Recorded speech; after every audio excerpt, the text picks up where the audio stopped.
大宅子里到处都在转，说今天有个大人物要来，连后厨的小孩都躲在门后，想听到底发生了什么。罗登走到邦妮面前，语气非常严肃，他问这个小女孩是不是那个10月底出生的孩子。还没等邦妮反应过来，这位高大的骑士直接单膝跪地，他说从今天开始自己就是邦妮的专属骑士了。这下所有人都傻眼了，一个还没桌子高的小姑娘竟然真的成了贵族小姐。等了这么久，这一天终于来了。邦妮看着眼前的骑士，心里简直乐开了花。谁能想到这个看起来软萌的小姑娘，真实身份竟然是魔王候补。她来人类世界可不是为了当什么大小姐，当初保姆洛里把她丢在孤儿院，就是为了等这一刻。洛里交代过，只要在这里等着，就会有冤大头骑士找上门，只要跟着他走，就能进入人类的高层社会，到时候把那些家伙全当成养料，魔王之路这不就稳了吗？邦妮已经准备好了，既然机会送到了嘴边，那就从这个骑士开始开启他的翻身大计。邦妮盯着眼前的罗登，心里已经开始打小算盘了，这就是那个要带他去见人类冤大头的男人吗？虽然心里乐开了花，但他还没忘了洛里的教导，这世界上骗子太多，绝对不能轻易掉以轻心，必须得先给他来个坏心眼的测试。邦妮故意装出一副无辜的样子，说自己根本不是什么大小姐。结果罗登一脸严肃地纠正他，说经过调查，他身上流淌着尤迪亚公爵领的血脉。听到公爵领这3个字，邦妮整个人都愣住了，这不就是故事书里写的桥段吗？那种超级强大的顶级豪门，看来这次不只是翻身，简直是直接抽中了头等奖，一个拥有恐怖实力的魔王老爸和一段充满反转的豪门人生，正等着他去开启。邦妮还是有点不敢相信，又小声问了一遍，自己真的成了公爵家的大小姐吗？罗登给出了肯定的回答，可邦妮心里却泛起了嘀咕，这事儿怎么想怎么奇怪，自己在魔界明明有爹有妈，怎么一转头就成了人类公爵的孩子了？他突然想起故事书里的情节，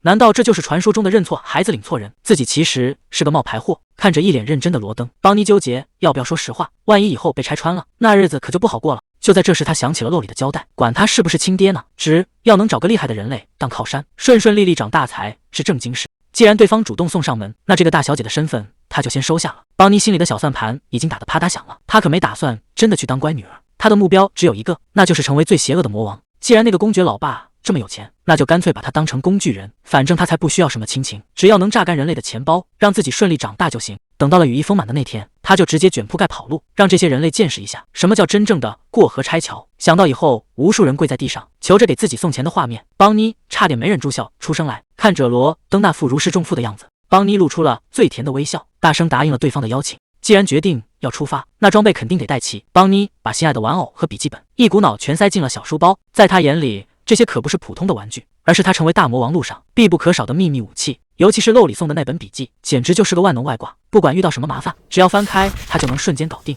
万事俱备。邦妮背起沉甸甸的小书包，雄赳赳气昂昂地走出了房门。听说邦妮要去公爵家当大小姐，整个孤儿院瞬间炸开了锅，小伙伴们全围了上来，那场面简直比生离死别还夸张。大家七嘴八舌的挽留着，有的舍不得他做的拔丝地瓜，有的怀念他带头偷吃的日子，甚至有人觉得没了他，以后的生活都没了指望。看着这群哭天喊地的小伙伴，邦妮心里别提多得意了。他优雅地享受着这种被包围的感觉，觉得大家肯定是被他的魅力迷得死心塌地了。就在这时，一直沉默的院长走了过来，轻轻摸了摸邦妮的头，低声唤着她的名字。邦妮心里还在美滋滋地想，难道连平时严肃的院长也要加入这场告别仪式，对自己依依不舍了吗？临走前，院长拉着邦妮的手，一脸严肃地叮嘱她，到了公爵家可千万不能再偷吃了，要是被那里的守卫抓到，可是会被抓去当苦力的。邦妮本来还想讨价还价，结果被院长一个眼神给瞪了回来，只能委屈巴巴地答应，保证以后一定乖乖听话。看着这个调皮的小家伙，院长心里满是不舍，他温柔地抱住邦妮，只希望这个孩子以后能过得幸福。邦妮倒是心态好得很，他大声地跟院长告别，还拍着小胸脯许下诺言，等他以后成了了不起的大魔王，一定要让院长发大财。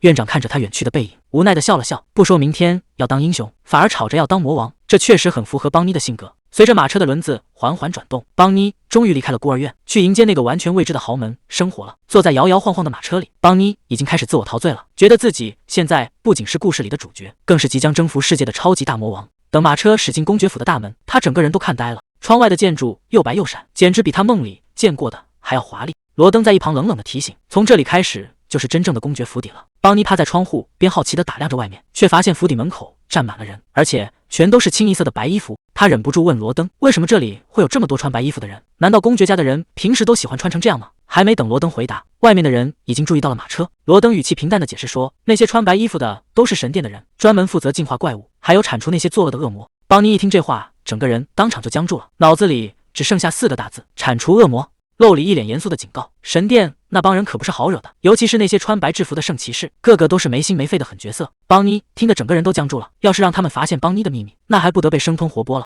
他小心翼翼地凑过去问罗登：“你该不会也是圣骑士吧？”罗登赶紧解释说自己只是尤迪亚公爵领的骑士。邦尼刚想松一口气，结果他接下来的话更吓人。原来尤迪亚家族背景这么深，不仅带出圣职者，甚至还能直接统领圣骑士，这下真是刚出狼窝又入虎口。罗登还在那滔滔不绝，邦尼听得头都大了。这些复杂的历史背景对他来说简直就是天书。可听到后面，他终于听明白了一件事：当年带头把魔族打回老家的英雄，竟然就是尤迪亚家族的人。这下彻底炸锅了，自己这只手无寸铁的小恶魔，居然要住进魔族克星的家里，这跟送货上门有什么区别？看着眼前这扇阴森的大门，邦尼心里凉了大半截。这哪是公爵府啊，这分明是掉进狼窝了。邦尼现在想死的心都有了，刚进家门就发现全是死对头，这日子以后还怎么过啊？就在这时，他突然想起路里的叮嘱，只要不让任何人发现他是大魔王后代这个秘密，一切就还有转机。毕竟他看起来这么无害，只要捂紧小马甲，谁能想到这其实是一场瞒天过海的完美犯罪？想到这，邦尼瞬间又支棱起来了。只要我不尴尬，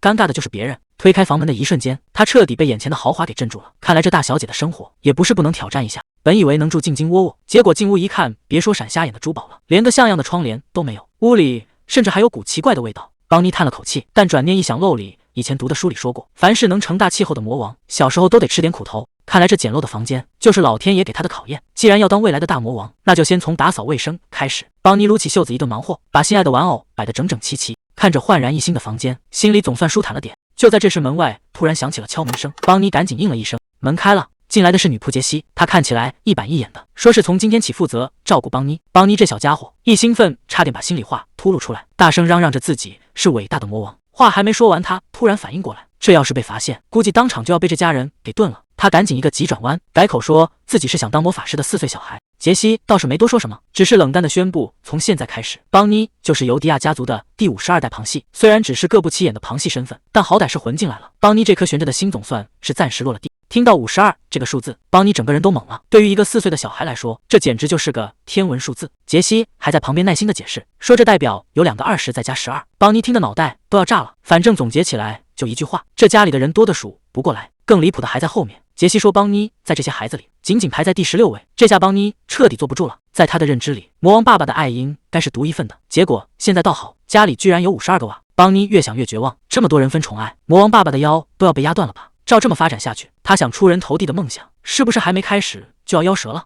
杰西面无表情地告诉邦尼，这栋宅邸可不是什么避风港，它被称为考验之宅。说白了，这就是个专门筛选天才的寄宿学校，在这里每天都要按时上课参加考核。杰西随口问了一句，你这小家伙识字吗？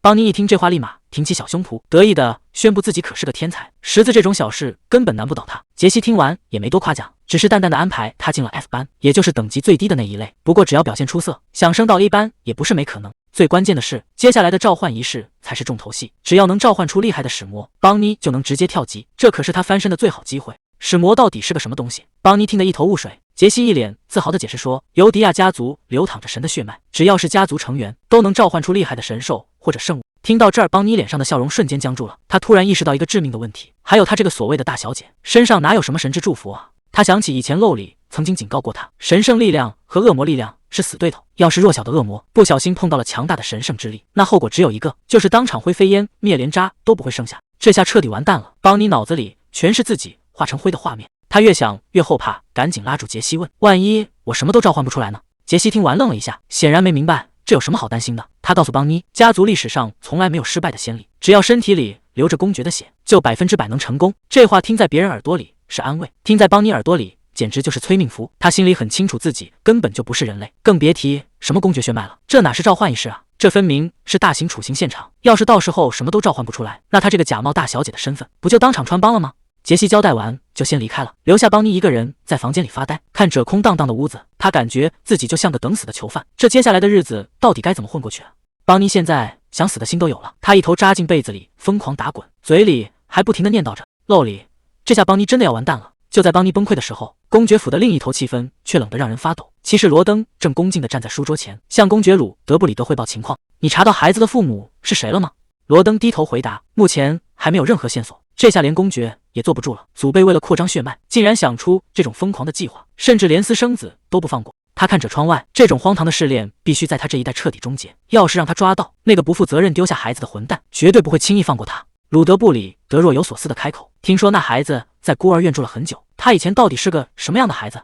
面对这个提问，罗登沉默了片刻，随后他低声回答：“她是个非常讨人喜欢的小姑娘。”谁能想到，一向严肃的骑士竟然会给出一个这么高的评价？在邦尼的回忆里，露里曾经拉着他的手，叮嘱：“从现在开始，你必须做一个不给别人添麻烦，凡事都能靠自己的孩子。”因为露里马上要去执行任务，没办法再陪在他的身边。懂事的邦尼拍着小胸脯保证：“没问题，我可是个天才。”看着这么可爱又坚强的孩子，露里忍不住把他紧紧抱在怀里。但在临走前，他最后交代了一件最重要的事，一定要收好那个秘密笔记本，如果哪天走投无路了，就把它打开。原来那个关键的笔记本被邦尼藏在了兔子玩偶的肚子里，这可是他保命的底牌。露里反复叮嘱过，绝对不能让任何人发现。邦尼从梦中惊醒，脑子里全是那句谁都不能看。还没等他缓过神，女仆杰西已经等在门口了。今天是他作为大小姐的第一节课。杰西推开沉重的大门说：“祝您第一节课好运，邦尼小姐。”虽然前路不明，但邦尼还是露出了招牌的笑容，大声回答了一句：“没问题。”邦尼大摇大摆地走进教室，瞬间成了全场的焦点。周围的学生都在小声嘀咕：“这孩子到底是谁？难道就是传闻中那位新来的大小姐？”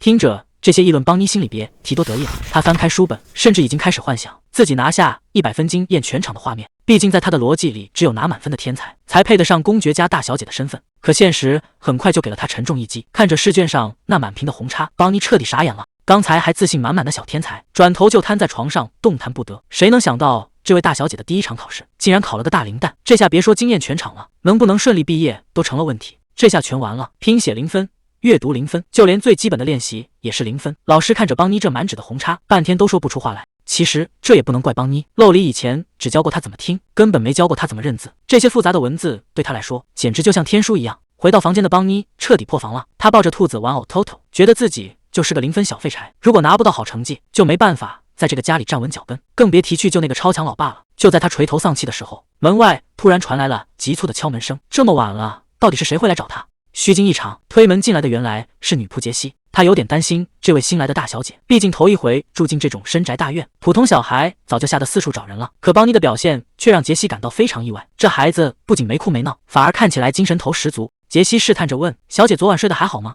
要是洗澡换衣服不方便，随时都可以叫我。”谁知道邦尼把小腰一插，拍着胸脯说：“这些小事我一个人就能搞定，我会自己刷牙，还会自己洗白白。”看着邦尼这副自信满满的样子，杰西一时间竟然不知道该说什么。其实只有邦尼自己心里清楚，他这么拼命表现独立，就是为了不让任何人靠近，好死守住藏在玩偶里的那个秘密。邦尼还在那儿滔滔不绝，说自己洗头也能搓出好多泡泡，简直就是个自理小天才。他拼命想证明自己一点都不麻烦，是个最值得表扬的乖孩子。看着邦尼那负求夸奖的模样，杰西嘴上说着知道了，心里却莫名的揪了一下。一个才几岁大的孩子，表现得这么独立，这么懂事，往往不是因为天生聪明，而是因为以前的生活环境逼得他不得不快点长大。在杰西看来，这种超越年龄的成熟根本不是什么值得骄傲的事，反而让人觉得心疼。这孩子到底经历过什么，才会让他如此熟练地去讨好周围的每一个人？邦尼歪着小脑袋问杰西：“你是来看我的吗？”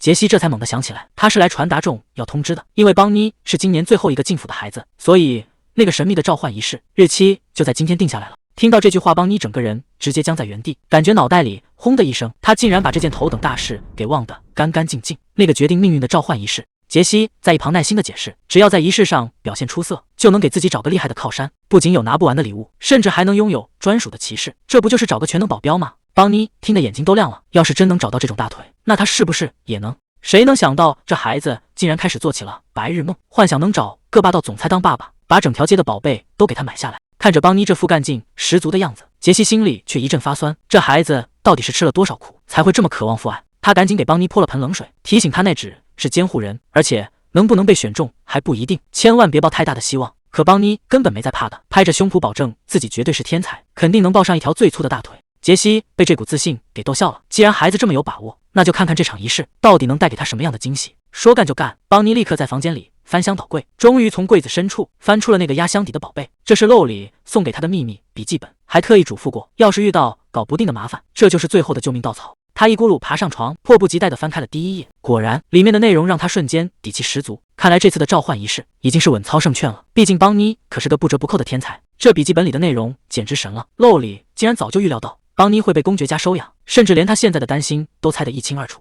信里白纸黑字写着，让邦尼尽管放100颗心，只要无条件相信露里就行。这简直就是拿到了通关攻略。转眼就到了仪式当天，整个公爵府热闹非凡，到处都是盛装出席的小天才们，大家都在讨论待会儿要召唤出什么神兽。有人为了这一刻兴奋的整晚没睡，有人已经开始跟家里讨要奖励了。看来这场决定命运的竞争比想象中还要激烈得多。为了今天的仪式，邦妮可是拿出了压箱底的全部家当，从院长送的裙子到朋友给的发夹，全副武装之后，她觉得自己简直完美到了极点。这孩子甚至开始发愁，万一待会儿表现得太天才，想当他爸爸的人排成长队怎么办？那场面光是想想就让人头大。就在他沉浸在美梦里的时候，骑士罗登已经准时出现在身后，低声提醒他该出发了。大老远见到罗登，邦妮就元气满满的打了个招呼。看这架势，他已经完全适应了公爵府的生活，甚至觉得自己马上就要成为这里的大红人了。罗登看着这个自信爆棚的小姑娘，只是温柔的笑了笑，并没有戳穿她的幻想。不过罗登很快注意到，邦妮身后那个叫的玩偶正随着他的脚步摇摇欲坠，这可是邦妮的勇气来源，绝对不能出半点差错。罗登赶紧蹲下身子，打算帮他把这个重要的小伙伴固定好。谁能想到，那个被称为铁臂的冷酷骑士罗登，竟然会蹲在地上帮邦妮修玩偶，甚至还露出了温柔的笑容。这一幕直接把旁边的小孩都看傻了，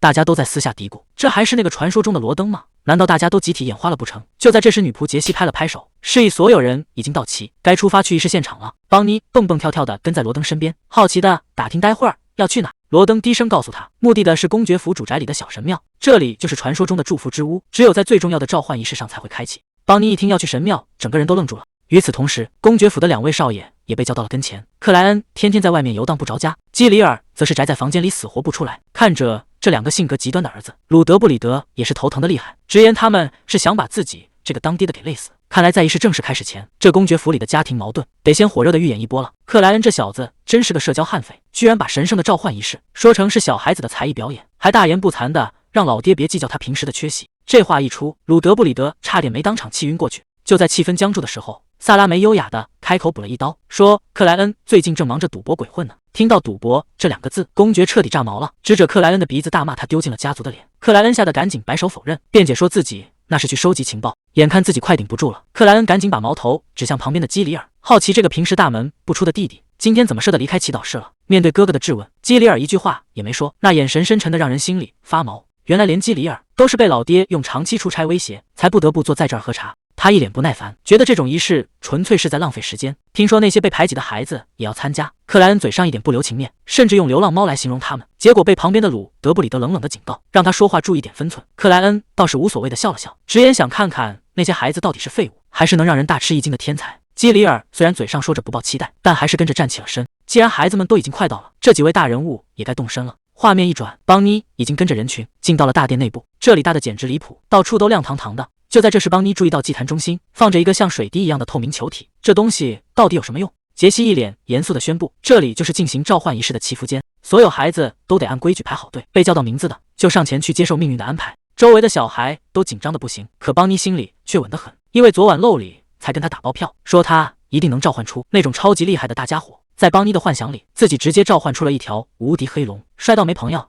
到时候那些有钱有势的贵族大佬们肯定会排着队求他，甚至还会拿巧克力盖一座城堡，只为了能当他的爸爸。这小算盘打得简直不要太响。邦妮还在脑补，要是有人敢瞧不起他，他就直接把巨龙召唤出来，当场打所有人的脸。到时候那些眼高于顶的贵族大佬肯定会哭着喊着求他去家里当小公主。光是想想以后能骑着龙在云里飞，邦妮就忍不住想笑。不过白日梦做的再美，现实还是得继续。随着一阵清脆的脚步声，司仪已经走到了大殿中央。他高声宣布，尤迪亚家族的核心成员正式入场。鲁德布里德走在最前面，身后跟着克莱恩、圣女萨拉梅和基里尔。这阵仗简直就是权力的巅峰，聚首，压迫感瞬间拉满。可就在这一片肃穆中，邦妮却突然愣住了。他像是发现了什么，在人群中不停地张望。他发现周围的人都弯腰行礼，邦妮连忙弯下腰，心里念叨着这种大事可不能落下。鲁德布里德一言不发，视线却始终停留在邦妮身上。随着仪式正式开始，萨拉梅走上前去，把手轻轻搭在了水晶球上。刹那间，耀眼的光芒在大殿内炸裂开来。司仪正式宣布仪式开始，所有人都要轮流上台，把手按在那个透明的水晶球上。第一个上场的是安德鲁，台下的邦妮却吓得不轻，因为他想起了一个恐怖的传闻：如果恶魔碰到这种神圣力量，瞬间就会化成灰烬。罗登察觉到他的异样，赶紧蹲下身子询问情况。邦妮一个大胆的想法冒了出来，他完全没事，他觉得自己的肯定是个隐藏大佬，甚至忍不住笑出了声。旁边的罗登看得一头雾水，完全搞不懂这小姑娘脑子里又在演什么大戏。仪式还在继续推进，司仪有条不紊地念着名单，孩子们一个个上台，召唤出的东西也是五花八门，有人招出了小猫小鹿，甚至还有人弄出了个花环，现场气氛倒是挺热闹。可就在这时，司仪的语气突然变得严肃起来，他深吸一口气喊出了艾伦的名字。全场的目光瞬间锁定这个看起来就不一般的男孩，到底能召唤出什么惊天动地的东西？艾伦刚一露面，台下的贵族们就开始交头接耳，话里话外全是嫌弃，甚至说他是家族的耻辱。一旁的邦妮听得真切，他完全搞不懂为什么大家要用肮脏这种词来形容一个同龄的孩子。不过比起这些流言蜚语，邦妮更在意另一件事，这家伙气场这么强，难道是他的头号劲敌？司仪依旧面无表情，他示意艾伦上前把手按在水晶球上，全场瞬间安静了下来，所有人都屏住呼吸，想看看这个被排挤的少年到底会觉醒什么样的力量。谁能想到艾伦这一站就是大半天，时间一分一秒过去，水晶球却始终没有动静。排在最后的邦妮，从一开始的兴致勃勃，等到了现在的精疲力竭，整个人都快站不住了。罗登见状，赶紧上前扶住邦妮，嘴上说着没事，其实连说话的力气都没了。就在大家以为要失败的时候，祭坛上突然爆发出一阵强光，紧接着一条巨大的白蛇凭空出现，死死缠绕在艾伦身上。这震撼的一幕让原本累瘫的邦妮瞬间清醒，她忍不住大喊出声：“这蛇也太夸张了，简直强得离谱！”看着艾伦带着白蛇走下台，邦妮心里那股胜负欲一下子就被点燃了。果然没看错，这家伙就是他最强的对手。台下的贵族们越说越过分，甚至开始攻击艾伦的血统，觉得这种不祥的东西根本没资格踏进公爵家的大门。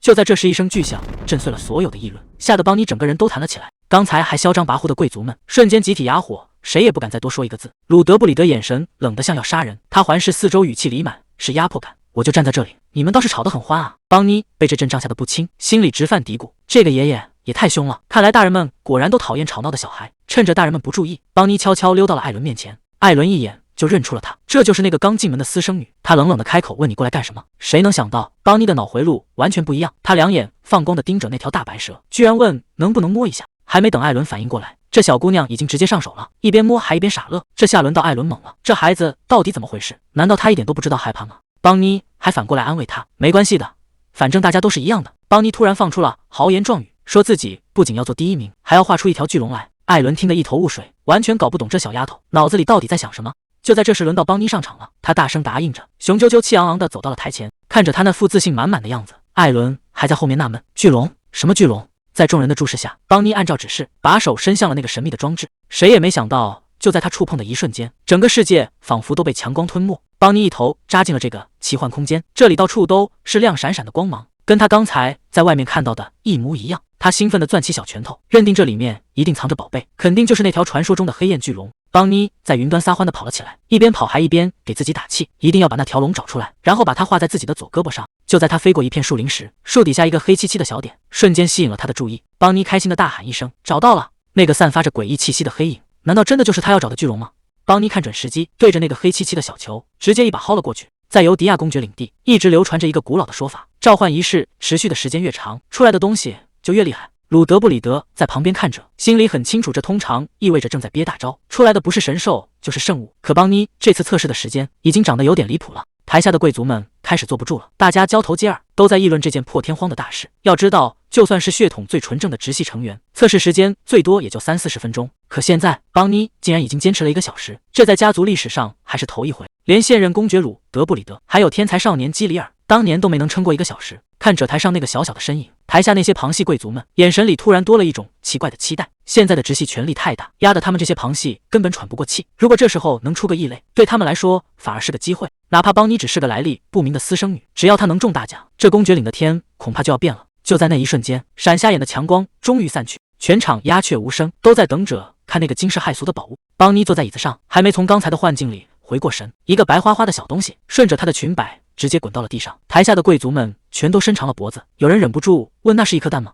结果凑近一看，所有人差点没当场晕过去。这哪是什么神兽的蛋，这分明就是一颗再普通不过的蛋。看到地上的鹌鹑蛋，邦妮这下心态彻底崩了，坐在地上就开始嚎啕大哭。她一边哭一边喊，说自己明明看中了一头超帅的黑焰龙，结果就在要抓手的一瞬间，被一股奇怪的力量直接给拽回来了。这下全场的气氛尴尬到了极点。鲁德布里德在旁边拼命咳嗽，想说点什么安慰一下，可看着地上那颗蛋，实在是一个字也憋不出来。邦妮现在心里委屈极了，想起陆里之前还拍着胸脯保证说他一定能召唤出超级厉害的东西，结果呢，洛里你这个大骗子，这玩意儿连塞牙缝都不够啊！邦妮抱着罗登的大腿，哭的那叫一个伤心。他觉得自己这下彻底凉了，不识字也就算了，连心心念念的巨龙也没抓着。他原本还想着能靠这次测试一鸣惊人，让那些大佬们排着队来领养自己，结果现在倒好，别说当什么超级魔王了，自己简直普通的不能再普通。就在这时，他突然想起了洛里曾经说过的话，不管以后去哪儿，身边必须得有一个靠得住的监护人。既然现在天才少女的人设崩了，没人愿意主动站出来当这个爸爸，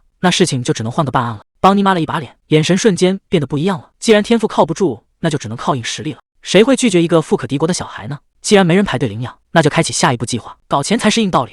既然没人排队领养，邦妮决定不等了，她要亲自开启一场爸爸海选。他的目光扫过台下那群议论纷纷的贵族，这些普通货色根本不在他的考虑范围之内，要找就找个最强的。他的视线一路向上，最后停在了高台的最顶端。就在那一刻，他锁定了一个目标，那个眼神冰冷、看起来最不好惹的基里尔，黑发红眼，这不就是童话书里那种顶级大佬的标配吗？关键是这张脸简直帅的没边了，完全符合选爹的标准。洛里老师说的对，不管候选人有多少，颜值高才是硬道理。就他了，谁能想到历史上第一次出现的神兽之蛋竟然是这个样子的？鲁德布里德看着眼前的局面，沉默了片刻，他站起身宣布，今天的召唤仪式到此为止，大家都辛苦了。虽然仪式结束的有点突然，但公爵显然还有别的打算，他要求所有人参加晚宴，还要进行单独面谈。这下底下的人都坐不住了，大家都在私下嘀咕，这仪式怎么结束的这么快？仪式一结束，大厅里瞬间变成了大型认亲现场，到处都是撒娇的孩子和嘘寒问暖的家长，有人在哭鼻子，有人在显摆自己的成果，大家都在聊着刚才的表现有没有被家主看中，有没有给家族争光。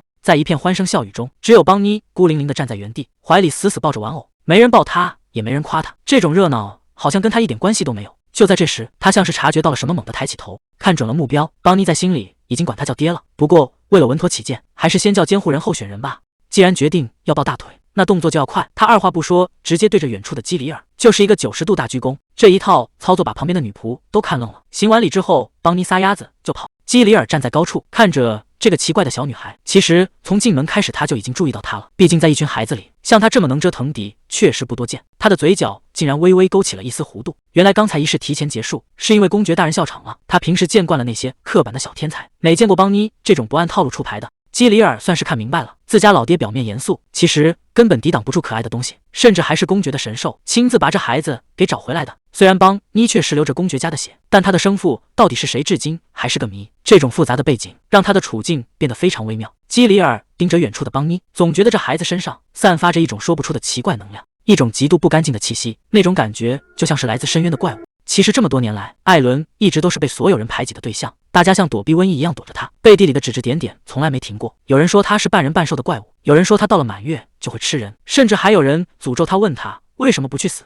这些恶毒的话就像一根根刺扎在这个小男孩的背上，连他的亲生父母都因为恐惧而彻底抛弃了他。在所有人眼里，他根本不是什么贵族天才，而是一个被神遗弃的野兽。艾伦的身世确实很惨，作为半人半兽的私生子，他从小就被父母丢在家族里自生自灭，从来没有人给过他好脸色。这种被全世界嫌弃的日子，他早就已经习惯了。可他万万没想到，今天居然遇到了一个不按常理出牌的。邦妮不仅没被他吓跑，反而笑嘻嘻地凑过来，对着他就是一顿夸，甚至还直接上手摸他的头。艾伦整个人都僵住了，这种突如其来的温柔让他完全不知道该怎么反应，只能慌乱地往后退，大声质问他到底想干嘛。可邦妮只是眨着大眼睛说，他没有爸爸妈妈，你和你的大白蛇也没有，那以后我们就一起待着吧。这一句话直接击中了艾伦心里最软的地方。艾伦这下彻底急眼了，他根本不知道该怎么面对这种热情，只能一边大喊着不需要，一边嫌弃邦妮是个小屁孩。最后他甚至丢下一句狠话，骂邦妮是个小疯子，然后头也不回地跑掉了，只留下邦妮一个人在原地发懵。邦妮这下可委屈坏了，明明是想交个朋友，结果却被骂了一顿。他小声嘟囔着反驳，觉得自己才不是什么疯子。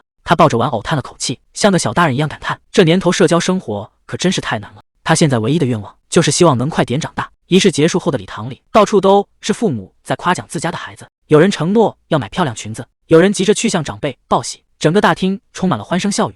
唯独邦妮一个人抱着玩偶孤零零地站着，这种热闹好像跟他一点关系都没有。他低头摸了摸自己的头顶，开始在心里给自己打气，既然没人夸我，那我就自己夸自己好了。他盯着怀里的那颗蛋，心想这宝贝肯定不简单，说不定哪天就能孵出一条威风凛凛的巨龙，到时候他要亲手把龙养大，看谁还敢小瞧他。就在他沉浸在幻想里的时候，远处的基里尔正默默看着这个小小的背影。为了搞定未来的监护人，邦妮特意找来了秘密绝招，只要主动出击，就没什么是办不成的。礼物已经准备好，台词也背得滚瓜烂熟，这下肯定稳了。邦妮独自穿过热闹的人群，目标非常明确，他盯着眼前的艾伦，随口就喊了一声大蛇蛇。艾伦显然被吓了一跳，赶紧自报家门。他完全搞不懂这女孩在想什么，明明自己身上藏着可怕的秘密，换做别人早就躲得远远的。可邦妮不仅没跑，反而凑得更近了。艾伦心里直犯嘀咕，等他发现真相的那一刻，肯定也会把自己当成怪物吧。邦妮背着巨大的兔子玩偶，大摇大摆地出现在楼梯口。这副打扮让艾伦直接看傻了，他心想这女孩到底什么审美，怎么穿得跟闹着玩一样。艾伦盯着他看了半天，终于憋出一句关于衣服的话。邦妮还没反应过来是怎么回事，他就已经做好了决定。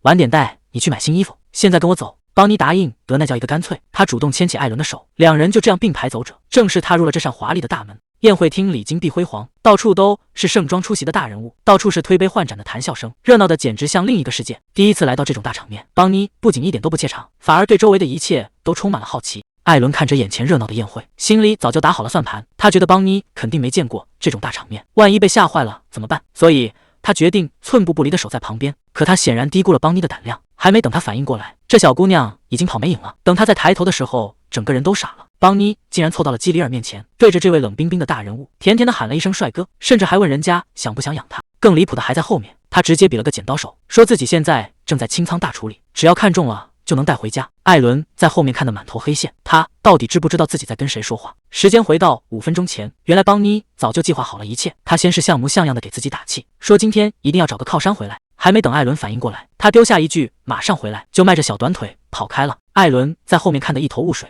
可当他看清邦妮前进的方向时，整个人都被吓清醒了。那个位置坐着的可全都是尤迪亚公爵的直系后裔，那可是全场最不能招惹的地方。基里尔正一个人在那坐着，浑身上下都写着生人勿近。结果邦妮直接凑了过去，甜甜的打了个招呼。基里尔显然也没料到竟然有人敢来打扰他，他刚一转头就看到邦妮伸出4根手指，一本正经的介绍自己，说他叫邦妮，今年已经4岁了。远处的艾伦吓得够呛，伸手想要阻止，可根本已经来不及了。周围那些不怀好意的目光像刀子一样落在艾伦身上，这种压抑的气氛让他每走一步都觉得异常艰难，甚至下意识地停住了脚步。可就在这时，周围的议论声突然变了风向，所有人的视线都集中在了不远处的邦妮身上，大家都在交头接耳，打听这个小姑娘到底是什么来头。毕竟关于她的传闻早就传遍了整个社交圈。更让这些贵族们想不通的是，这孩子胆子也太肥了，全场这么多大人物，他谁都不找，偏偏要去招惹最难搞的基里尔。基里尔这个男人在别人眼里就是个极端的矛盾体，有人说他是几百年才出一个的天才，也有人背地里叫他被诅咒的怪物，他谁都瞧不上，更别提主动跟谁打交道了。周围的人都在看笑话，觉得邦妮这回肯定要碰钉子。可邦妮心里一点都不慌，她正盘算着别人教她的秘密武器。只见她深吸一口气，对着基里尔大声报出了一个日期，说现在是帝国历887年5月18日。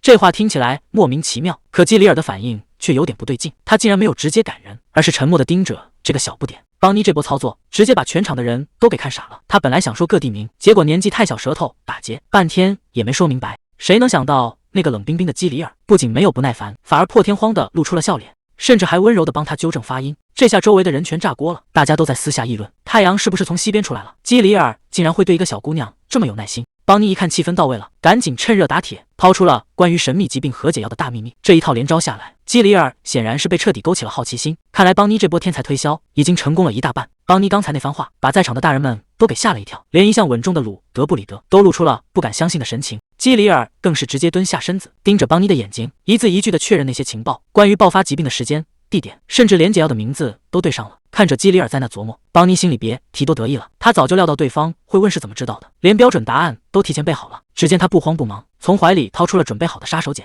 直接递到了基里尔面前。谁能想到这么重要的情报来源、理由竟然这么离谱？面对基里尔的追问，邦妮一脸认真地捧起那颗蛋，大声说：“这是蛋告诉他的。”邦妮一脸认真地宣布，里面正住着一只黑岩龙，马上就要破壳而出了。基里尔看着这枚小鹌鹑蛋，心里1万个不相信，这么丁点大的地方哪能塞得下一条龙啊？结果他刚把大实话一说，邦妮的眼泪就开始打转。基里尔这下彻底没辙了，只能违心的改口说：“也许真有1/1000的可能，这蛋里确实藏着奇迹。”听到这话，邦妮立马多云转晴。谁能想到平时看着挺靠谱的基里尔，撒起谎来连眼睛都不眨，居然还敢说诚实是家族美德，这下连路人都看不下去了。但他转头就开始质问邦妮，既然蛋里藏着龙，为什么要编造怪病爆发的谎话？邦妮倒是一点没心虚，反而开始给自己画大饼，说自己以后不仅有神龙，还要当上最伟大的魔法师，那副自信的样子差点让人就信了。基里尔在心里默默吐槽，神圣力量和魔力根本不兼容，他这辈子都跟魔法师没缘分。可还没等他把冷水泼下去，邦妮就笑着递过来一个钱袋。这下基里尔彻底没话说了，毕竟谁能拒绝一个又萌又大方的小财主呢？邦妮为了留下来，不仅保证自己绝不惹事，甚至还豪横地表示要反过来给基里尔发零花钱。接着他又使出糖衣炮弹，甜甜地喊了一声帅气叔叔，这一声直接把基里尔喊懵了，半天没反应过来自己怎么就长了辈分。还没等大家缓过神，邦妮竟然搞起了限时秒杀，问基里尔想不想养他。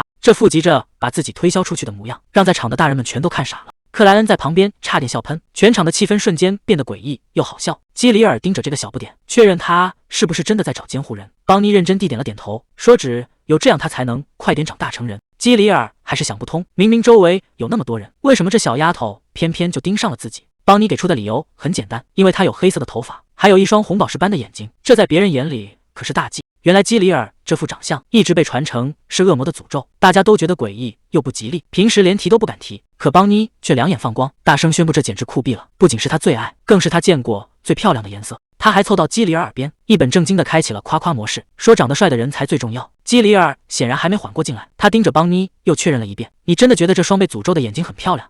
邦妮回答的那叫一个干脆，不仅没有半点犹豫，甚至还带着一脸的崇拜。这直球打的基里尔当场愣住，周围的贵族们都炸锅了，大家都在小声嘀咕：“这小丫头到底知不知道自己在跟谁说话？简直是不要命了！”谁也没想到，一向冷酷的基里尔竟然笑了，他拖着下巴看着邦妮，语气里满是无奈和宠溺：“既然你都这么说了，那我就当这个监护人吧。”邦妮惊喜地瞪大了眼睛，基里尔倒是表现得很随性，反正最近也没什么正经事，家里也确实缺个闹腾的孩子。其实基里尔答应留人，心里可没憋着什么好主意。他察觉到邦妮身上有一股若有若无的诡异魔气，为了保险起见，他决定把这小丫头放在眼皮底下，万一以后真出了什么乱子，他也好亲手把麻烦解决掉。可邦妮哪知道这些，他正眼巴巴地盯着基里尔，确认他是不是真的要当监护人。得到肯定的答复后，这孩子直接乐开了花，他拍着小胸脯保证以后绝对把基里尔当成大老板，端茶倒水样样精通。邦妮心里甚至还打着小算盘，等以后自己成了厉害的大魔王，一定要带这个帅叔叔发大财。看着他那副迷之自信的表情，基里尔彻底陷入了沉思。一直在旁边的艾伦整个人都看傻了，还没等他反应过来，邦妮突然转过头盯上了他。那个大蛇也没有爹妈，想要成为一个伟大的大人，身边必须得有爸爸妈妈才行。就在大家还没转过弯的时候，邦妮竟然直接跑了过去，一把抓住了艾伦的手。这突如其来的亲密接触让一向高冷的艾伦当场死机。邦妮这风风火火的镜头谁也拦不住，他一边喊着大蛇蛇快过来，一边拽起艾伦就跑。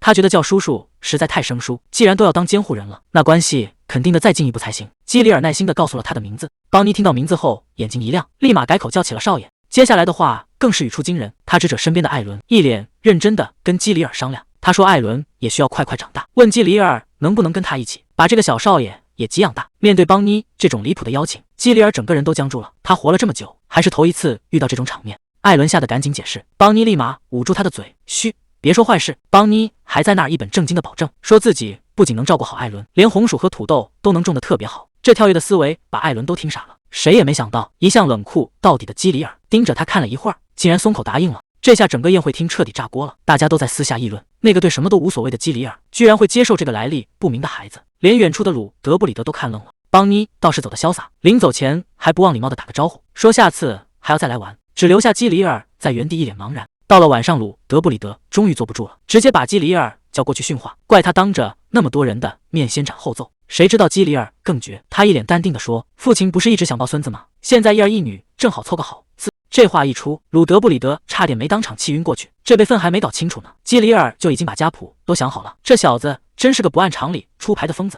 鲁德布里德现在肺都要气炸了，他怎么也想不通基里尔居然随随便便就把身份不明的孩子领回家。基里尔倒是一脸淡定，直接拿父亲以前的话来堵他的嘴，说是为了培养责任感才决定尝试照顾点什么。这话差点没把鲁德布里德噎死，他气得大喊，我是让你养个小动物，谁让你直接领个大活人回来。鲁德布里德还顺便接了他的老底，说他平时连饭都想不起来吃，这种生活不能自理的人居然还想去照顾别人。看着基里尔要走，鲁德布里德在后面下了最后通牒，当个监护人已经是极限了，千万别动什么真感情。可他越是这么说，基里尔心里的反骨就越硬，既然父亲这么反对，那这孩子他还非养不可了。任凭鲁德布里德在后面喊破嗓子，基里尔现在只想赶紧回屋睡觉。对他来说，应付这种场面简直比打仗还累。想起邦妮蹦蹦跳跳离开的背影，基里尔心里其实挺有自知之明，他觉得自己肯定当不了好父亲，但那两个孩子看起来也不怎么需要，既然他们缺个名正言顺的身份，那把自己的名头借给他们用，倒也不是什么难事。至于监护人具体要干嘛，还是等睡醒了再说吧。画面一转，老师已经站在了讲台上，他推了推眼镜，开始给学生们复盘这段历史。事情之所以会变成这样，全是因为当初那个随性的决定。现在把书翻到第88页，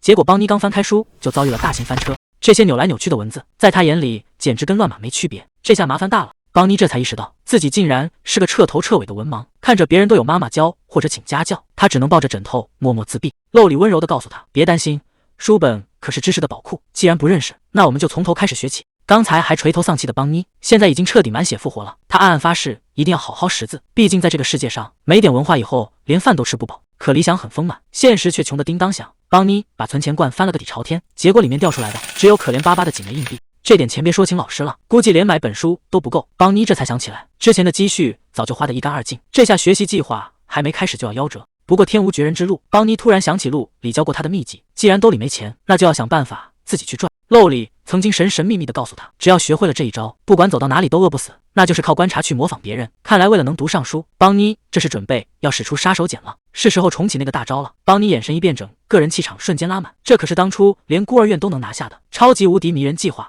既然没钱读书，那就要靠魅力征服这里。邦妮发出一声坏笑，他已经想好了，要让整个公爵府的人全都掉进他的温柔陷阱里。漏里你就看好了，这招绝对好使。艾伦一脸懵地看着他，完全不知道这小脑袋瓜里又在憋什么坏主意。邦妮笑得那叫一个灿烂，直接拉起他就走，只要跟着我，保证让你大开眼界。邦妮拉着艾伦一路小跑，这风风火火的架势，谁看了都得绕道走。艾伦心里直犯嘀咕，到底要把他带到哪去？邦妮突然停下脚步，一脸认真地盯着他。艾伦，咱们得给那位少爷留个好印象。这话一出，艾伦整个人都不好了，凭什么非要是我去啊？邦妮开始传授他的社交秘诀了。他说大人们最讨厌麻烦精，只喜欢那种又乖又有钱的小天才，所以这第一步得先拿钱把路铺平。艾伦听得一头雾水，忍不住反驳说，咱们自己也能行，干嘛非要找个大人当监护人？邦妮想都没想就拒绝了，这态度坚决的让艾伦当场没话找话。结果邦妮最后冒出一句，小孩子要是没个依靠，一个人待着多寂寞啊。这话一出，艾伦直接没脾气了，这小丫头心里到底在盘算什么呢？紧赶慢赶，俩人总算到了热闹的集市。邦妮一脸得意地宣布，咱们到地方了。他对自己这记录本事那是相当满意，上次跟着来买菜，他就把这儿的地形摸透了。艾伦在一旁看得直发懵，跑集市来到底要干什么？还没等他反应过来，邦妮反手就掏出一块大布，利索的在路边支起了摊子。艾伦这下彻底坐不住了，这大小姐居然要当街摆摊，你这到底是想干什么啊？邦妮斜着眼瞅了瞅艾伦，语气里全是嫌弃。艾伦，你该不会还是个没断奶的小宝宝吧？艾伦整个人都听傻了，还没等他反应过来，邦妮已经利索地铺好了摊位。他说想当大人，第一步就要学会自己挣钱养活自己，这可不是在闹着玩。邦妮手里攥着的可是漏里教给他的压箱底秘方，他甚至打算把原本该煮的东西拿去油炸，连旁边的厨师都看呆了。这小丫头不按套路出牌啊！路人更是忍不住感叹，这哪是小孩子，简直就是个天生的生意精。邦妮心里的小算盘打得啪嗒响，靠着这套无敌的销售策略，发家致富就在眼前了。邦妮一边忙活一边叮嘱艾伦，让他睁大眼睛看好了，下次这活儿就要俩人一起干。艾伦在旁边看得一愣一愣的，这小丫头干起活来简直比大人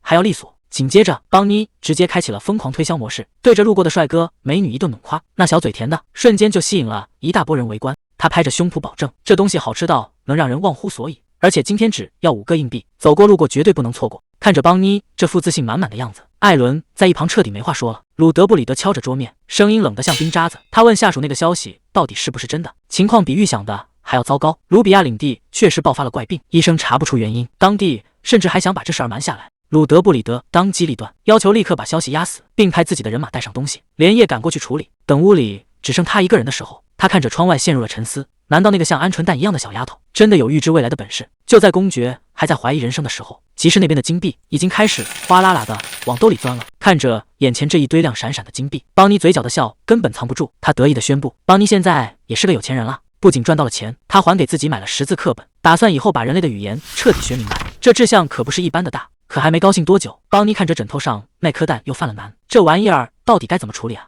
他想起杰西说过，这蛋得放在暖和的地方孵化才行。可看看自己这几天的日程表，又是上课又是摆摊，还要研究怎么做饭，邦妮忍不住叹了口气，这挣钱养家的生活也太不容易了，简直要把他给忙坏了。就在他对着蛋发愁的时候，身后突然传来一个声音，问他在折腾什么呢？艾伦推门进来的时候，邦妮正想事情想得入神，他纳闷地问，到底在干什么？怎么敲门都没个动静？邦妮一脸神秘地摇了摇头，说艾伦还是太年轻，什么都不懂，他今天可是有大事要办。艾伦还没反应过来是怎么回事，邦妮就直接掏出了一个沉甸甸的袋子，里面全是亮闪闪的金币。他豪横地拉住艾伦，说这钱是他们一起赚的，见者有份，今天谁也别想空着手回去。看着邦妮那张笑嘻嘻的脸，艾伦整个人都恍惚了，他居然鬼使神差地伸出手，在邦妮脸上戳了一下，这下两个人都愣住了。艾伦心里暗叫不好，自己的手怎么就这么不听使唤，居然被这小丫头给蛊惑了。邦妮倒是一点没生气，反而凑过去嘿嘿一笑，问艾伦是不是也觉得邦妮长得特别可爱。这话一出，艾伦立马像被踩了尾巴一样，大声嚷嚷着，谁会觉得你可爱？你分明就是个小丑八怪。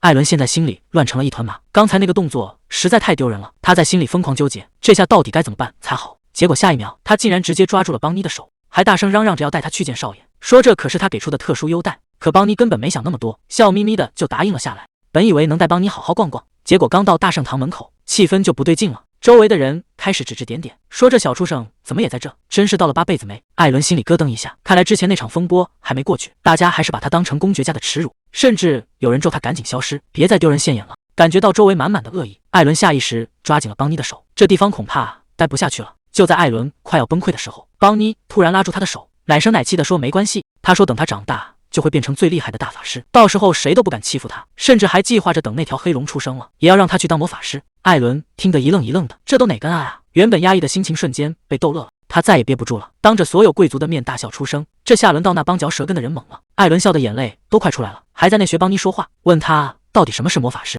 看邦妮不高兴了，他还不依不饶的逗人家，说他是个难看的小不点。这下可把邦妮气坏了，骂完艾伦是个大笨蛋，扭头就往大圣堂走。艾伦赶紧追上去，问他要去这么大的地方，心里难道一点都不害怕吗？邦妮头也不回的甩开他，还自信满满的竖起大拇指。邦妮这会儿正沉浸在自己的世界里，他觉得自己可不是普通小孩，而是那种不怕阳光的强大恶魔。他还偷偷藏了个大秘密，觉得自己其实会用魔法，能像滋水枪一样发射水柱。带着这种迷之自信，两人终于来到了大圣堂的正门口。这里的守卫个个看起来都凶神恶煞，可邦妮一点都不怯场，大大方方的跑过去打招呼，说自己是来找少爷的。守卫低头看着艾伦，眼神里写满了嫌弃，显然没把他们当回事。艾伦被盯得心里发毛，站在原地一动不敢动，气氛尴尬到了极点。邦妮根本没看懂眼色，反而歪着小脑袋继续追问，说到底能不能见少爷啊？守卫这才猛地反应过来，吓得赶紧弯下腰改口叫小姐。守卫最后还是松了口，说自从召唤仪式结束后，基里尔少爷就一直待在宅邸里。看着邦妮开开心心的走在后面，艾伦心里却一点都高兴不起来。他觉得无知有时候真是一种幸福。那些恶毒的话语又在他脑海里回荡，什么没爹没娘的私生子，什么不配出现在这里的下等人，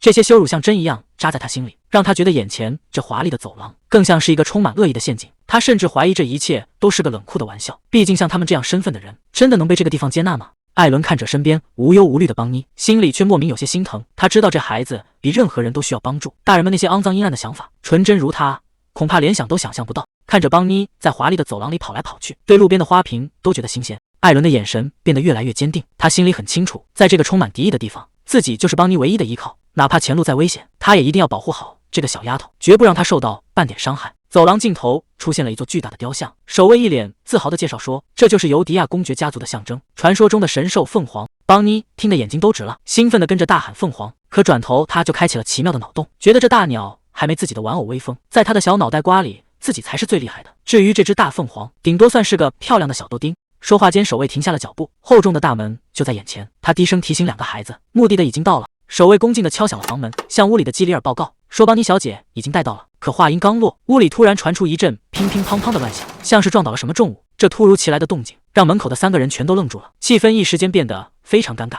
过了好半天，屋里才传出基里尔闷闷的声音，让他们先在门口等着。守卫交代完最后几句，就礼貌地转身离开了，只留下两个孩子站在紧闭的大门前。艾伦盯着门缝，心里已经做好了最坏的打算，反正他早就习惯了被人当成垃圾对待，自己受点委屈没关系，但他绝不能让这小丫头受半点伤。就在这时，房门缓缓打开，基里尔冷着脸出现在门口，语气里听不出一点温度。你终于来了。邦妮和艾伦连忙鞠躬行礼，基里尔就皱起了眉头。守卫明明只汇报了一个人，怎么是两个人一起来的？邦妮可不管这些，一开口就开始告状，说带路的那个大叔坏得很，一路上都在无视艾伦。艾伦在旁边听得冷汗都要下来了，原来这些细节邦妮全都看在眼里。基里尔倒是来了兴致，蹲下身子非要问个清楚，到底是怎么个无视法。眼看邦妮越说越离谱，艾伦吓得赶紧伸手捂住他的嘴。艾伦心里很清楚，仆人的一举一动都是听命行事，守卫敢这么嚣张，背后肯定有人撑腰。邦妮突然想起路里教过他，小孩子之所以需要大人在身边，就是为了在遇到搞不定的麻烦时，能有个靠山去求助。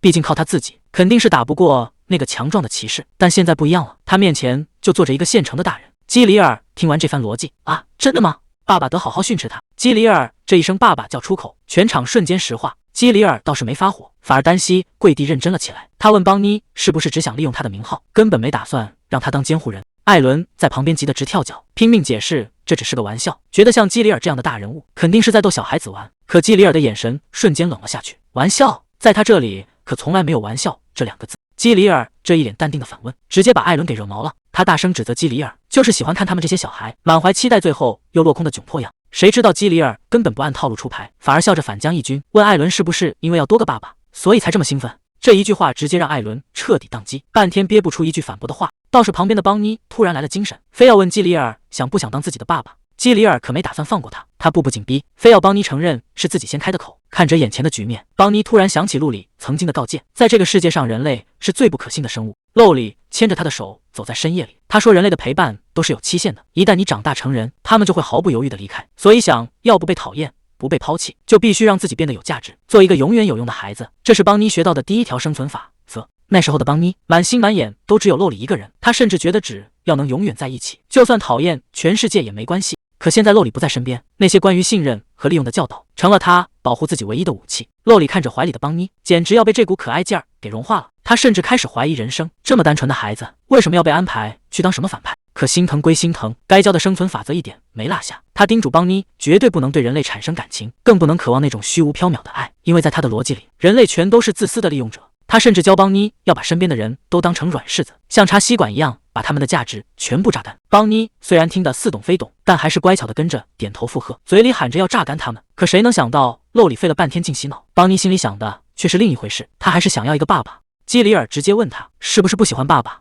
结果邦妮笑得超甜，大声表白说最喜欢了。紧接着这小家伙又拿出了宝贝，还是那个装满硬币的旧钱袋，郑重地交到了艾伦手里。基里尔在旁边都看傻了，心想这难道是专门给长辈准备的礼物？可还没等他感动完，邦妮又开口了。谁能想到这还没桌子高的小邦妮居然开始聊起内幕交易了。他一本正经地告诉一轮，商会马上要出新药，得把手里的钱全部砸进去。基里尔在旁边听的人都傻了，这种粗鲁的词儿到底是谁教给宝贝女儿的？可邦妮还挺自豪，觉得这就是大人的说话方式，只要把钱全投进去就完事了。基里尔表面上没吭声，心里却已经翻江倒海，这种连他都不知道的商业机密，邦妮是从哪儿听来的？看来这小家伙背后一定藏着什么了不得的人。事情这下变得复杂了。基里尔本来还在纳闷，这小家伙今天怎么主动找上门了，结果邦妮开口就是暴击，说要给老爸发零花钱。这下当爹的彻底懵了，剧本完全没按套路演啊！还没等他反应过来，邦妮就开始认真解释了。他说自己表现得特别好，一点都不讨人厌，所以这是专门给爸爸准备的礼物，就为了听一句夸奖。邦妮甜甜地喊了一声爸爸。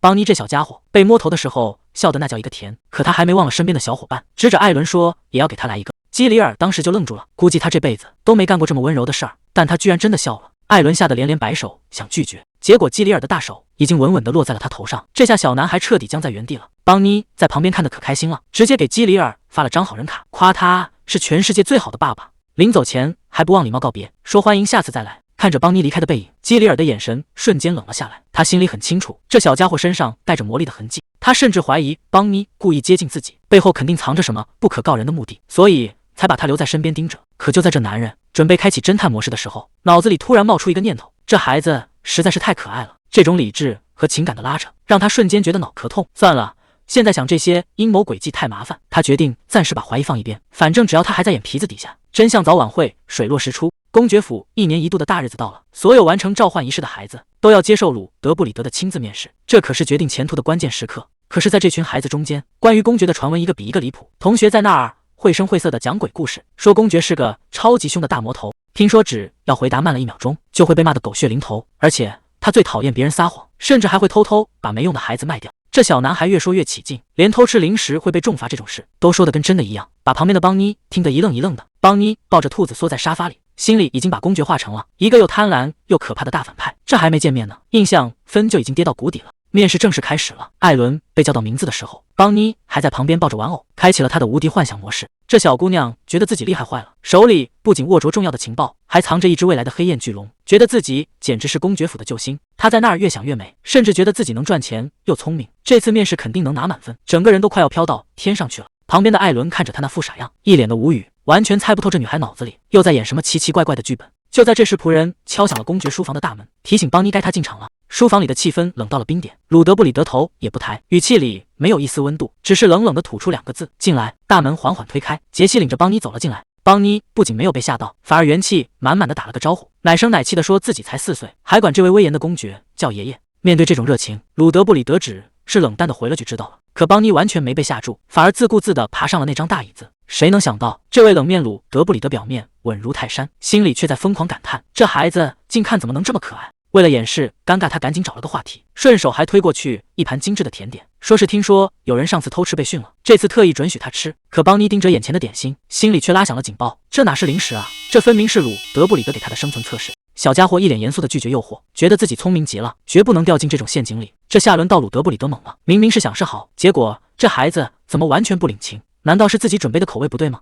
鲁德布里德终于提到了正事，想看看那个传闻中的召唤物。邦妮二话不说，直接从书包里掏出一颗蛋。小家伙一脸自豪地宣布，这可不是普通的蛋，而是传说中的黑焰龙蛋，等它孵出来，自己就是拥有巨龙的顶级召唤师了。邦妮甚至连以后的日子都想好了，有了这条龙，爸爸一定会对他刮目相看，到时候还不是想怎么拿捏爸爸就怎么拿捏。看着邦妮在哪儿嘿嘿傻笑，鲁德布里德虽然听得一头雾水，但还是决定亲自上手检查一下。鲁德布里德本来是一脸不信，伸手就想去拿那颗所谓的龙蛋，结果指尖还没碰到怪事就发生了，那颗平平无奇的小石头竟然在众目睽睽之下晃晃悠悠地飘到了半空中。这下鲁德布里德彻底愣住了，邦妮也瞪大了眼睛，显然连他自己也没想到这蛋居然真的有反应。就在两人大眼瞪小眼的时候，那颗蛋突然爆发出耀眼的光芒，谁能想到那颗蛋居然把戒指给震碎了？邦妮整个人都傻了，这威力是不是有点太离谱了？画面一转，时间回到了邦妮更小的时候，那时候的小家伙还是个眼里只有巧克力的小吃货。走在热闹的市集上，邦妮的腿就像被磁铁吸住了一样，盯着那一堆圆滚滚的巧克力，根本挪不动步。虽然脑子里还想着漏里的叮嘱，说什么每天只能吃一颗，不然牙齿会烂掉，甚至还承诺生日会给他更好的，但在这种顶级诱惑面前，什么原则什么承诺通通都被抛到了脑后。邦妮一边在心里自我安慰，一边悄悄伸出了小手，就一颗，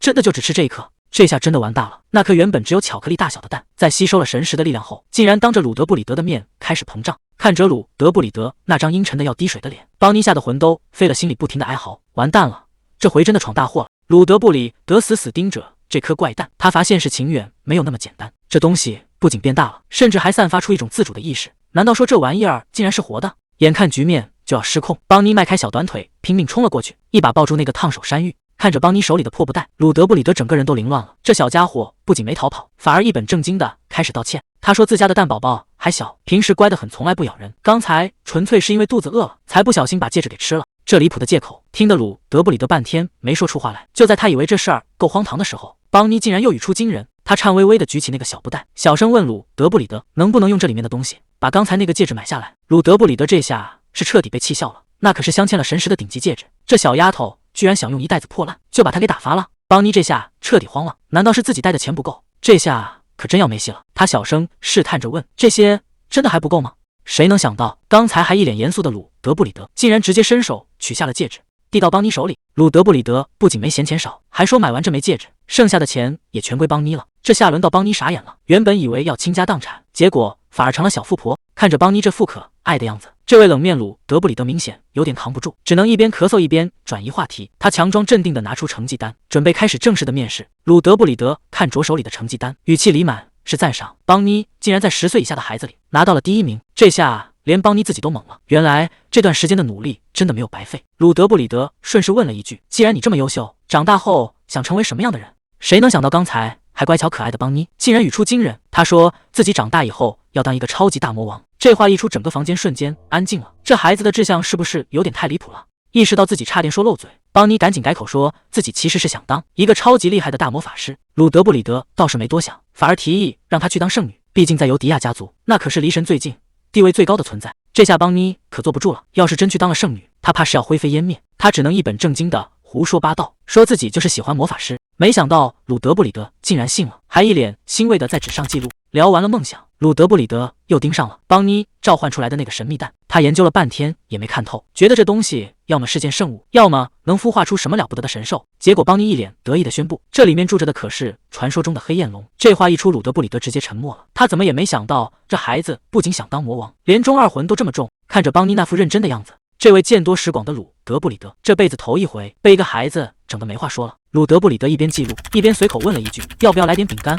和果汁？这要是换成普通小孩，早就被这糖衣炮弹给拿捏了。可邦妮是谁啊？他现在可是有远大抱负的人。他挺起小胸脯，一本正经的拒绝了，还强调自己是个成熟的大人，才不是那种会被临时收买的小屁孩。看着桌上诱人的点心，邦妮心里其实馋得不行，但他觉得自己这波应对简直满分。他甚至觉得这肯定是鲁德布里德的试探，只要忍住不吃，他就赢了这场心理战。结果对方根本不按套路出牌，既然现在不想吃，那就打包带走慢慢吃。这下逻辑闭环了，只要不是当面吃掉，就不算输给诱惑。邦尼瞬间给自己找好了台阶，既然是带回房间再吃，那肯定就没问题了。鲁德不理得，直接吩咐管家把这些点心全部打包，让邦尼带回去。管家佩尔在一旁都看愣了，毕竟在公爵府的规矩里，参加测试的孩子绝没有这种待遇。这哪里是简单的测试，这分明就是明目张胆的偏爱。看来这位小客人的分量完全不同。佩尔恭敬的领命，心里却已经炸开了锅。夜幕降临，这一天的风波总算过去，但真正的改变才刚刚开始。夜深人静，本该熟睡的邦尼却突然睁开了眼，他动作熟练的翻身下床，背上心爱的兔子玩偶，正式开启了前行模式。一路上东张西望，生怕撞见巡逻的守卫。这鬼鬼祟祟的小模样，一看就是要去搞大事情。避开所有人的视线，他到底要去哪里？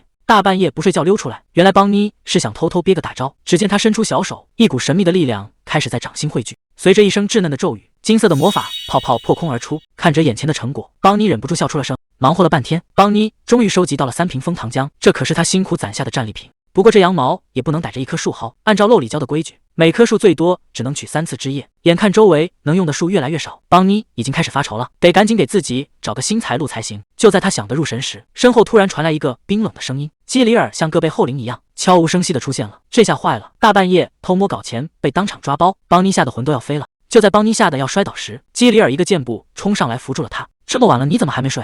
你在这里干什么？面对基里尔的深夜查岗，邦尼当场石化，心里疯狂打鼓。要是被发现偷偷练魔法，就全完了。他支支吾吾了半天，硬是憋出了一个散步的借口。基里尔一言不发地盯着他，那眼神仿佛在说：“你看我像那么好骗的人吗？”基里尔就这么死死盯着他，一句话也不说。这种沉默的眼神杀简直让邦尼心里发毛，他僵在原地动都不敢动。难道说邦尼隐藏至今的真实身份就这么被看穿了吗？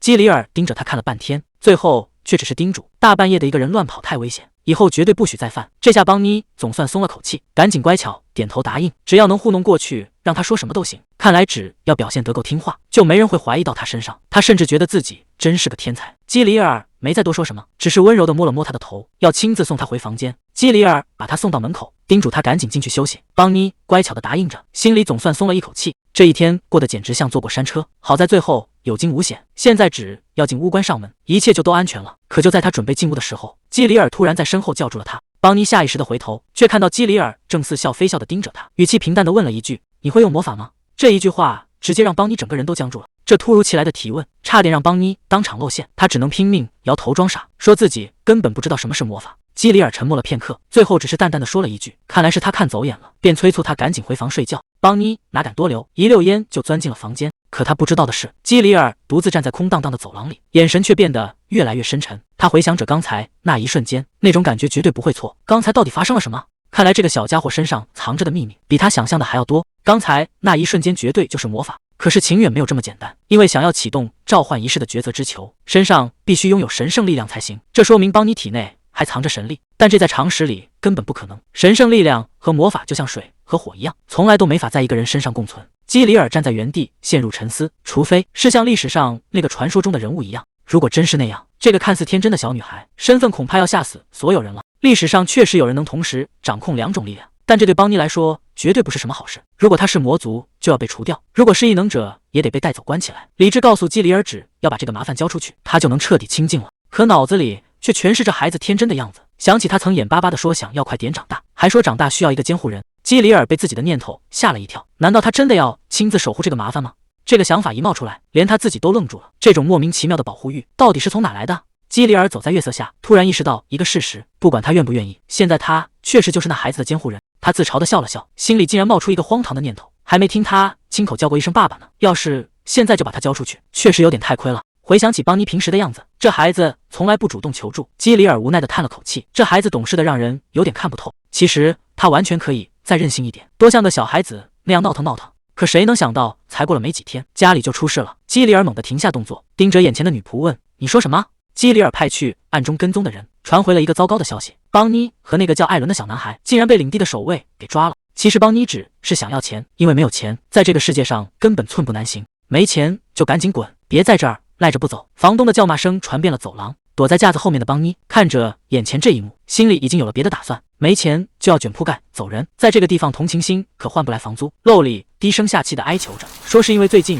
总下雨，生意实在太难做。房东虽然嘴上不饶人，但最后还是松了口，给了他最后一次机会。躲在暗处的邦尼看得清清楚楚，原来没有钱日子竟然会过得这么难。现在的局势越来越乱了。房东太太压低声音警告说，最近到处都在抓人，只要跟恶魔沾点边的都跑不掉。你整天戴着个头巾，万一被盯上就麻烦了。这可不是在开玩笑。露里赶紧解释说，哪有什么恶魔，这下面只是一道难看的伤疤，他只是不想让人看见罢了。等房东太太走后，露里才总算松了一口气，可还没等他站稳，衣角就被人轻轻拉住了。邦尼不知什么时候已经走到了他的身后，看着刚才那一幕，邦尼有些担心地问，露里你没事吧？露里无奈地笑了笑，说这都是因为没给钱，想在人类的地盘住下去，就要按他们的规矩来，在这里权力根本没用，有钱才是大爷，只要手里有这亮晶晶的小玩意，你想干什么都行。邦尼似懂非懂地听着，原来人类这么喜欢钱，甚至为了钱变得这么凶。他皱着小眉头总结说，那人类肯定都是坏家伙。露里听了直点头，没错，他们就是心太黑了。谁能想到这个看起来软萌的小女孩，竟然被寄予了成为魔王的厚望。露里笑着安慰她说，等邦尼以后成了大魔王，大家就都能挺直腰杆过日子了。邦尼听得手舞足蹈，觉得自己现在就是最厉害的那个。可聊着聊着，露里的语气突然变得严肃起来，他叮嘱邦尼要记好那些故事，还说就算以后自己不在这里了，邦尼也得一个人好好表现。邦尼扬起小脸，天真的问，那你会很快回来陪我吗？